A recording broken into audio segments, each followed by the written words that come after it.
Si vous êtes en panne d'inspiration pour vos cadeaux cette année, les jeux en bois et les jeux mécaniques restent une valeur sûre. Les jouets à tirer et puis des grands classiques comme des puzzles, les jeux de construction, etc. Il n'y a pas forcément de grosses nouveautés cette année.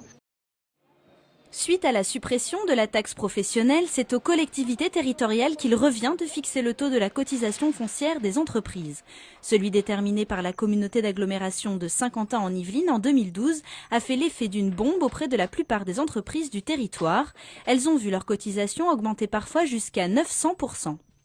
C'est l'ancienne taxe professionnelle qui a été annulée par Sarkozy et qui a été repris par les régions et les communautés d'agglomération sur toute la France, et qui avait le champ libre pour faire un nouveau calcul. Je suis passé de 283 à 599 euros. Ce n'est pas du tout le reflet des évolutions de mes revenus. 5,8, ça se saurait si on avait des revenus qui pouvaient être multipliés de cette manière-là. En 2011, de 260 euros de mémoire, ou 360 euros, et là je passe à 1588 euros. Commerçants et entreprises sont mobilisés, comme au centre du Manet à Montigny, où circule une pétition à l'attention de Monsieur le maire. Pour l'instant, elle a recueilli une 50aine de signatures. Ces gens de la communauté d'agglomération ne se rendent pas compte qu'un chiffre d'affaires n'est pas un résultat. Il faudrait qu'ils descendent un petit peu dans les entreprises pour savoir quelle est la différence entre les deux. Les maires des 3 communes de droite, Voisins, Montigny et Elancourt, se sont réunis mardi dernier et devraient faire parvenir prochainement un communiqué.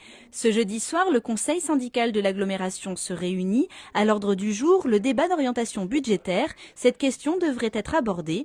Invité sur notre plateau cette semaine, le président de la communauté d'agglomération n'a pas fermé la porte aux négociations.